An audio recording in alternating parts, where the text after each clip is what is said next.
Master minds commerce చదవాలనుకునే 10th inter విద్యార్థుల తొలి ఎంపిక. నమస్తే రమగారు. నమస్తే జయ. ఏదైనా ఒక మంచి కథ చెప్పండి అండి. సన్మార్గ కథలని కొన్ని కథలు ఉన్నాయి జయ, పుస్తకాలు. అందులో నుంచి ఒక కథ చెప్తాం.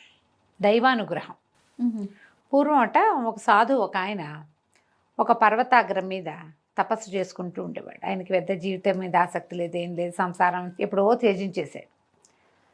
చాలా కాలం ఆయన ఎంతో తపస్సు తపస్సు తపస్సు తపస్సు అంతే.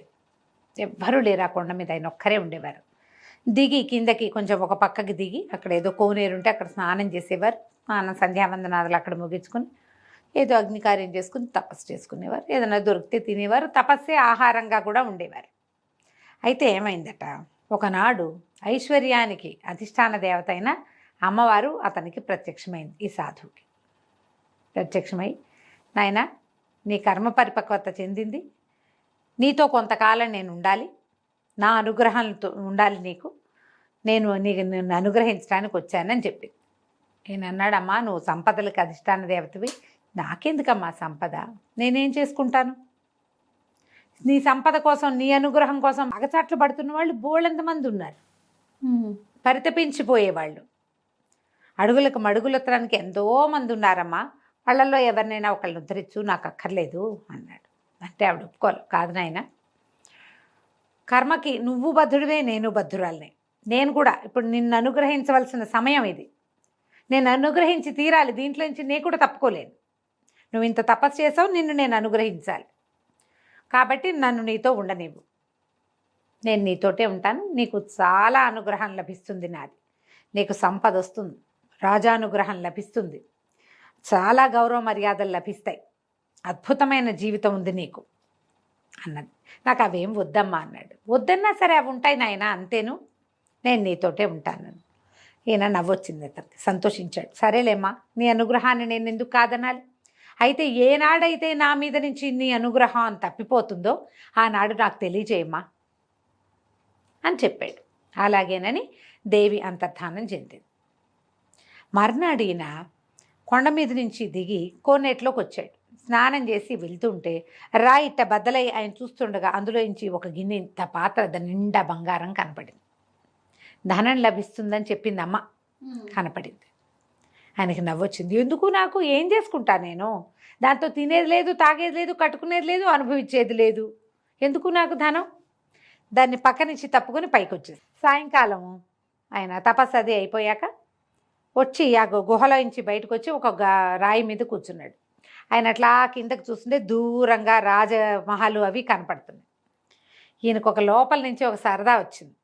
అమ్మ అనుగ్రహం ఏమిటో చూద్దాం. ఇంకా పొద్దునేమో బంగారం కనపడింది, మనకు అక్కర్లా.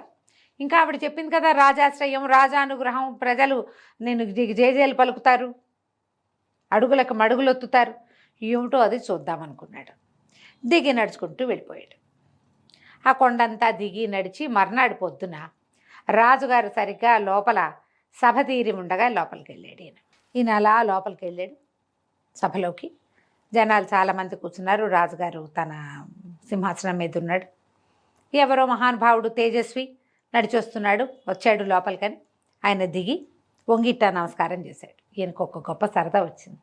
రాజాశ్రయం ఎలా వస్తుందో చూద్దామని కాలెత్తి రాజుగారి కిరీటాన్ని ఒక్క తన్నుదన్నాడు. తలొంచి నమస్కరిస్తున్న రాజుని ఇట అనాలి, అంతే కదా. కాలుతో తన్నాడు. ఈ కిరీటం ఎగిరి అవతల పడింది. ప్రజలు హాహాకారాలు చేశారు, సైనికులు కత్తులు దూశారు, మంత్రులు వాళ్ళు అన్నారు, కొంతమంది ఉద్రేకపడ్డారు. ఇలాగే కదా జరుగుతుంది. అయితే దేవి అమ్మవారి ఈయన వెంటుంది. ఆమె మరి అనుగ్రహం ఉంటుందని చెప్పిందిగా. సరే, ఇతన్ను తన అనుగ్రహాన్ని పరీక్షిస్తున్నాడని ఆవిడకు కూడా తెలుసు. దేవి ఎట్లా అనుగ్రహించిందంటే, ఆ పక్కకి పడిపోయిన చూడు కిరీటం, అందులోంచి బుస్సుమంటూ ఒక తాచుపాము పిల్ల బయటకు వచ్చింది. ప్రజలు మళ్ళీ హాహాకారాలు చేశారు. అయ్య బాబోయ్, రాజుగారు ఆ కిరీటం రాత్రి పక్కన పెట్టి పడుకుంటాడు, ఈ తాచు పిల్ల ఎప్పుడో అందులో చేరింది, ఈయన చూసుకోకుండా పొద్దున్నే ఈయన నెత్తిమీద పెట్టేశారు. చెలికెత్తలెవరో వాళ్ళే కదా దాసులు పెడతారు. సరిగ్గా వేళకు వచ్చి మహానుభావుడు సన్యాసి ఈయన కాపాడాడు. ఓహో ఓహో అన్నారు. పాము పిల్లని చంపేశారు. మళ్ళీ కిరీటాన్ని పట్టుకొచ్చి సాధువు గారి చేతిలో పెట్టి మీ తమరే అలంకరించాడు మహానుభావ అన్నారు. ఈయనే మళ్ళీ నెత్తి మీద పెట్టాడు. ఓహో అన్నారు. ఇక రాజు ఎంత సంతోషించాడు, ఎంత ఆనందించాడు. ఆ ఒక్క క్షణంలో ఎన్ని భావాలు ముప్పిరిగొన్నాయి ఇక్కడున్న జనం అందరికీ. అన్నీ కలిసి రాజుగారికి ఎంతో ప్రీతిపాత్రమైన వాడిగా అయిపోయాడు సాధువు. ఇక తమతో మాతో ఉండని బతిమిలాడుకున్నారు. ఒక పెద్ద భవనం కేటాయించారు, దానికి ఒక పెద్ద పక్కనే తోట, అందులో పెద్ద కొలను. మాతో ఉండండి అని బతిమిలాడి కొద్ది రోజులు ఉంచుకున్నారు. ఈయన ఏం చేశాడు, కొన్నాళ్ళు గడిచాక దేవి అనుగ్రహం కనపడుతోంది. అడుగులకు మడుగులు ఒత్తుతున్నారు. ఏ దేవాలయానికి వెళ్ళి ఆయన నడిచి వెళ్తే జనం అంతా తాగిలి పడిపోతున్నారు. రాజును కాపాడాడు మహానుభావుడు. కొండ మీద ఉన్న ఆయనకి రాజుగారి నెత్తి మీద ఉన్న కిరీటంలో తాచుపాము పిల్ల ఉందని తెలిసిందంటే సామాన్యమా మరి? అదే కదా కదా. అయితే ఏమైంది, ఈయన చూడగా ఒక రోజు రాత్రి ఆయనకి ఏమనిపించింది, అసలు దేవి అనుగ్రహం ఇంకా ఎంత ఉందో చూద్దాం. అర్ధరాత్రి వేళ ఆయన తన భవనం విడిచిపెట్టి రాజుగారి అంతఃపురం లోపలికి వెళ్ళిపోయాడు. రాజు రాణి పక్కపక్కనే శయనించి ఉన్నారు. ఈయన వెళ్ళి ఆ పడుకున్న రాణిని రాజుగారిని చెంపలు వాయగొట్టేశాడు. రాజు రాణి నిర్ఘాంతపోయారు. వాళ్ళిద్దరిని ఇట్లా రెక్కలు పుచ్చుకుని ఈడ్చుకొచ్చేసాడు బయటికి. తీసుకొచ్చి బయట పారేశాడు.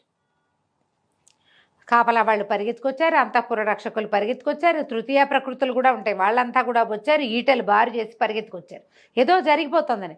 ఇంతలో ఏమైంది, దేవి అనుగ్రహం ఏ భవనంలో అయితే రాజు రాణి పడుకుని ఉన్నారో అది కూలిపోయింది. ప్రజలంతా ఓహో అన్నారు. మళ్ళీ బాగుంది. ప్రజలంతా అసలు మామూలుగా కాదు. రాజు రాణి ఇద్దరినీ కాపాడాడు. 2 సార్లు రాజుగారి ప్రాణాలు కాపాడాడు ఆయన.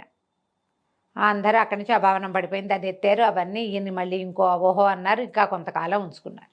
సరే, ఒకరోజు ఏమైంది, ఈయన తోటలోకి వెళ్ళాడు. వెళ్తే ఒక చక్కటి పసుపచ్చటి మామిడి పండు ఒకటి కనపడింది ఆయనకి. వెళ్ళి ఆ పండు కోసి పండు చేత్తో పుచ్చుకుని అటు ఇటు తిరుగుతుంటే రాజుగారు వచ్చి పొద్దున్నే దండం పెట్టాడు. మధ్యాహ్నం ఏమో అయిందిలే, దండం పెడితే ఈయన ఆ పండుని చేతిలో పెట్టాడు. ఈయన అదేదో ప్రసాదంగా భావించి రాజుగారు ఆ పండుని కళ్ళకద్దుకుని తీసుకుపోయాడు.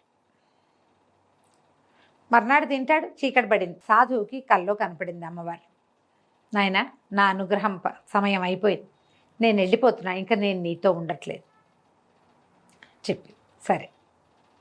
సరేననుకున్నాడు. పొద్దున్నే ఈయన లేచాడు.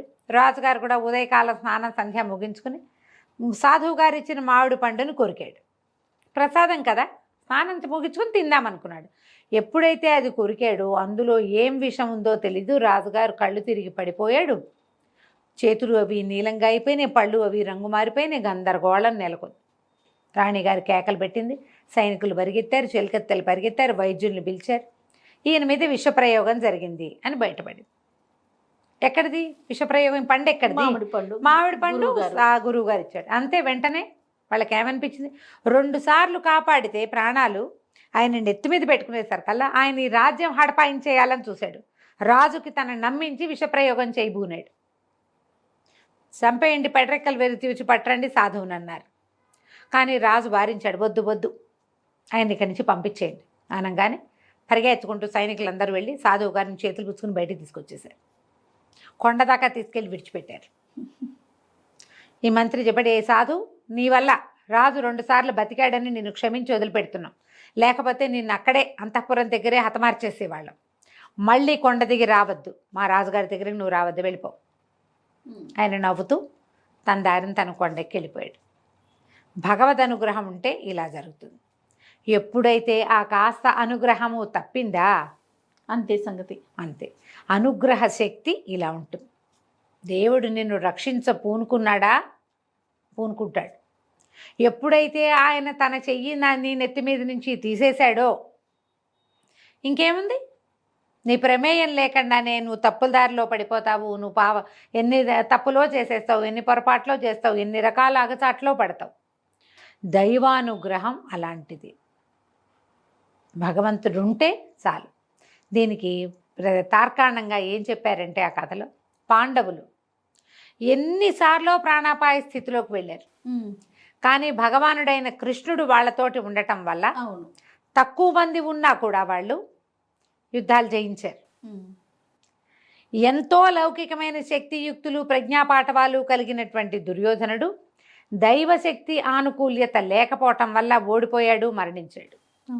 అదే పాండవులు కృష్ణ నిర్యాణానంతరం వాళ్ళ శక్తి మొత్తం పోయింది. కృష్ణుడు వెళ్ళిపోయాక అంతే. అర్జునుడు కృష్ణుడి భార్యల్ని మనకి హస్తినాపురానికి తీసుకొస్తే ఎవరిని దస్యులు వాళ్ళు వీళ్ళు భిల్లులు వెంట పడితే వాళ్ళని జయించలేకపోయాడు. ఆయన గాంధీవం పనిచేయలే, అతనికి ఏమీ చేయలేక లేదు. ఆ దైవబలం మన పక్క నుంచి తప్పిపోయిందా, ఇక మనం చేసేదేమీ లేదు. కాబట్టి దైవ బలాన్ని పెంచుకోవాలి. దీనికి చేయవలసిందేమిటి? ప్రార్థన, సహాయం, 2. తప్పకుండా రమణ. నమస్తే. నమస్తే.